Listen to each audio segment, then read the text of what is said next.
ကဲဟုတ်ပြီနော်အဲ့ဒါဆိုရင်တို့တွေကဒီပုံစံအတိုင်းလေးတွေ့လာနော်ဒီပတ်တန်ကိုမိတ်တူကူးထားလိုက်တဲ့သဘောလေးပဲနော်ကဲအဲ့ဒါပြီးတာနဲ့သူ့ကိုဒီလိုလေးလှန်ပလိုက်မယ်နော်လှန်လိုက်တဲ့အခါကျရင်အဲ့ဒီမှာတို့တွေကဘာတွေ့လဲဆိုတော့အရေးကြီးဆုံးအမှတ်လို့ပြောထားတယ်ဒီရင်အောက်ဘက် LOV အမှတ်လေးတွေ့လားနော်တို့တွေကဒီ column လောက်တဲ့အခါကျရင်ဒီ column ကိုဥပမာဒီဘက်ကိုပြန်ပြီးဒီလိုထားတဲ့အခါကျရင်ရင်အောက်ဘက်လည်းမှာထောက်နေမှာစိုးတဲ့အတွက်တို့ကနည်းနည်းလေးဘာဖြစ်လဲဒီ LOB ရဲ့အမှတ်ကို1 cm အမှတ်မှတ်မယ်အောက်ကိုနော်1 cm အမှတ်လေးချမယ်ဒီဘက်အချမ်းကိုလည်း1 cm ချမယ်တွေ့လားချပြီးရင်ဟောဒီဘေးမှာတို့အမှတ်လေးတစ်မှတ်ခုနမှတ်ခက်ခိုင်းနေလေအဲ့ဒါလေးနဲ့ကိုတို့ဒီလိုမျိုးလေးဆက်လိုက်မယ်နော်တစ်ချက်လေးကြည့်နော်အဲ့ဒီအချက်ကိုတစ်ချက်အရင်လိုက်လုပ်ပေးနော်တေချာလေးဆက်ပြီးရင်တို့တွေကအဲ့ဒီနေရာလေးကိုညှက်လိုက်မယ်နော်တစ်ချက်ကြည့်မယ်တွေ့လားညှက်လိုက်တယ်ညှက်ပြီးရင်ဒီမှာလဲ LOV အောက်ကနေ1 cm ချတယ်အဲ့ဒီနေရာမှာကြည့်တို့ဒီလိုလေးတက်ကက်လိုက်မယ်တွေ့လားနော်ဒီမှာတို့ဒီလိုလေးကက်လိုက်မယ်တကယ်လို့ဒီမှာတို့တွေအောက်မှာလိုနေတယ်ဆိုစက်ကူတွေကိုအစာဖြည့်လိုက်နော်ဒီအတိုင်းလေးတက်ကက်လိုက်မယ်နော်သဘောတရားတို့ဒီဘက်ချမ်းကိုမလိုတော့ဘူးနော်ဒီဘက်ချမ်းကိုဒီမှာတိတ်လေးနဲ့တစ်ချက်ကက်လိုက်မယ်တစ်ချက်လိုက်ကြည့်နော်ဟုတ်ပြီနော်တို့ကဒီအပိုင်းလေးကတို့လိုချင်တဲ့ဒီ north column လေးလှလှလေးရဖို့အတွက်အရေးကြီးဆုံးအပွိုက်လေးဖြစ်တဲ့အတွက်တေချာလေးလိုက်လုပ်ပေးပါဖြည်းဖြည်းလေးလေးပြပေးမယ်နော်ကဲအဲ့ဒါဆိုရင်ဒီမှာကြည့်ခုနတို့ပြောတဲ့အတိုင်းဒီကနေဖြတ်ချပြီးဒီမှာကတ်တော့ပတန်ဒီပုံစံအတိုင်းလေးဖြစ်ကိုဖြစ်ရမယ်နော်ကဲဖြစ်ပြီးဆိုတာနဲ့ဒီမှာကြည့်ဒိုးတွေစပြီးပတန်ဆွဲခဲ့တော့ကဒိုး original level ရှိတယ်တွေ့လားအဲ့ဒီ original level ကနေပြီးတော့1.5 ထုတ်တဲ့မြင်းချောင်းမဟုတ်ဘူး original ဒီဒိုးအလဲလန်းချောင်းတွေ2 cm လေးချမယ်နော်တယောက်နဲ့တယောက်ကဒီ level အဟ north column လေးလောက်တာမတူဘူးဒီမှာကျတော့ဒီ level ကနေ2 cm လေးချတဲ့အမှတ်ပေါ့နော်ကြိုက်တဲ့လောက်ချလို့ရတယ်နော်ဒါပေမဲ့အဲ့ဒီ northကဲဟုတ်ပြီနော်တို့က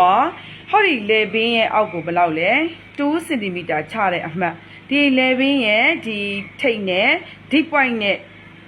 ထိတ်ထားတဲ့ငင်းချောင်းကိုမကြည့်အဲ့ဒီအမှတ်နဲ့ဒီလိုလေးတွေ့လားတောင်းမှန်ပုံစံလေးကြိုက်မယ်နော်အဲ့ဒီ2 cm ကိုထိတဲ့အမှတ်နဲ့တို့ဒီလိုလေးဆွဲလိုက်မယ်နော်အဲ့ဒီဆွဲလိုက်တဲ့ငင်းချောင်းအရှည်ကဘယ်လောက်ရှိရမလဲဆိုတော့တို့ရဲ့17ခွဲမဟုတ်ရင်17ပေါ့နော်ကိုလိုချင်တဲ့column အပြားအဲ့ဒါလုပ်လို့ရတယ်နော်ဟုတ်ပြီဒါဘယ်လောက်လဲဒီကနေဒီကိုဘယ်လောက်လဲ12 cm ပြီးရင်တို့ကအဲ့ဒီအမှတ်ကနေပြီးတော့ 5.5 5ခွဲမှတ်မယ်နော်ဘယ်လောက်လဲ 5.5 cm အမှတ်မှတ်မယ်မှတ်ပြီးတော့တို့ခုနက column ဒီအပေါ်ယူထားတဲ့စနစ်အပေါ်မှာ1 cm တက်မယ်တက်ပြီးတော့ဘာဖြစ်လဲအဲ့ဒီအမှတ်နဲ့တခြားလေးလိုက်ကြည့်မယ်နော်တို့ဒီလိုထိမယ်နော်ပြီးတော့မှတို့မလိုချင်တဲ့အပိုင်းတွေဖြတ်ချမှာနော်ကဲအဲ့ဆိုဒီအမှတ်လေးဖြစ်သွားပြီအဲ့ဒီအမှတ်ကမှတခြားလေးလိုက်ကြည့်မယ်အပေါ်ကိုတို့ကဘယ်လောက်လဲ2 cm မှတ်လေးမှတ်လိုက်မယ်မှတ်ပြီးတော့ခုနကဒီမြင်းချောင်းကနေဒီကိုဘယ်လောက်လဲ5.5မှတ်ထားတဲ့အမှတ်နဲ့သူနဲ့တို့ဒီမှာနော် north column ပုံစံအဟလေးကိုဒီလိုလေးဆွဲလိုက်မယ်နော်ဆွဲပြီးတော့အဲ့ဒီအမှတ်ရဲ့အရှိကိုတို့ 0.5 လောက်ပဲထုတ်မယ်တွေ့လားဟုတ်ပြီအဲ့ဒီပုံစံရသွားပြီဆိုရင်တို့ဒီမှာတွေ့လားဒီကနေပြီးတော့ပခုံးမြင်းချောင်းနဲ့တက်ဒီဆွဲခဲ့တယ်ဒီ8 cm အမှတ်နဲ့ဒီမှာကြည့်နော်ဟိုလက်လေးနဲ့လှုပ်လဲရတယ်နော်မဟုတ်ရင်ပေကွေးလေးကိုကိုင်းလိုက်တွေ့လားတို့ဒီလိုမျိုးလေးဆက်လိုက်နော်ဒီလိုမျိုးပုံစံလေးဆက်လိုက်တယ်ဆက်ပြီးတော့เนาะဒီဘက်အချက်မှာဒိုမိတ်တူကီကူလာတာဘယ်လောက်လဲ BP ထိတ်เนาะအဲ့ဒီ BP ထိတ်နဲ့ဒီနေရာနဲ့ကိုလည်းတို့ကပေကွေးတော့မဟုတ်လက်နဲ့เนาะအကုန်ကင်လို့ရတယ်เนาะကိုယ်စိတ်ကြိုက်เนาะမတန်တဲ့လူကလက်လေးကင်ချင်တယ်ဆိုလဲဒီမှာကြည့်ဒီလိုလက်လေးနဲ့ဒီလိုလေးထိလိုက်เนาะဒီမှာကြည့်ပြီးရင်ဒီနေရာလေးရောက်ရင်ဒီလိုမျိုးလေးပြပြလေးသွားလိုက်တွေ့လားဒီပုံစံလေးเนาะဒီပုံစံလေးဒီမှာဆိုလဲအဲ့ဒီအတိုင်းပဲတို့တွေကဒီပုံစံလေးထိနော်ပေကွေးကိုဒီတိုင်းလေးထားဒီလိုပုံစံလေးထိတွေ့လားဒါဆိုရင်ကျတို့နှစ်ယောက်ကြားမှာဒီနေရာဟနေတာတွေ့လားနော်အဲ့ဒါလေ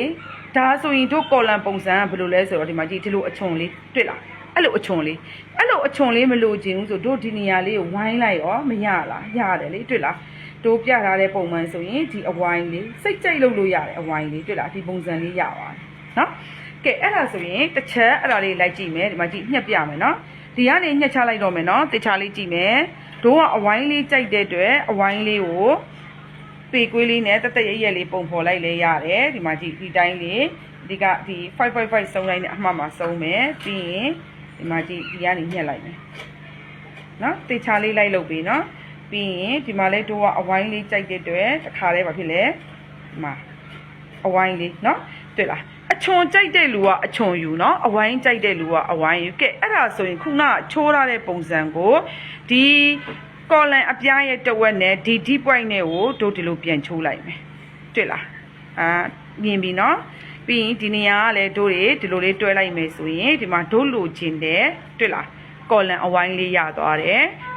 ဟုတ်ပြီเนาะကဲအဲ့ဒါဆိုရင်တစ်ချက်လိုက်ကြည့်မယ်ဒီပုံစံအတိုင်းလေးကိုတစ်ချက်လိုက်လုပ်ပြီเนาะဒီပုံစံအတိုင်းလေးရပြီဆိုရင်ဒီက deep point နဲ့ဒီကော်လန်ရဲ့ဒီအလက်ဖျားနဲ့ကိုတို့ကင်ထားတဲ့အချောင်းလေးရှိတယ်အဲ့ဒီအတိုင်းလေးတို့ဒီလိုချိုးလိုက်ရင်ဒီမှာကြည့်ဒီပုံစံအတိုင်းလေးရပြီဒါကလည်းဒီလိုမျိုးလေးတွေ့လားเนาะ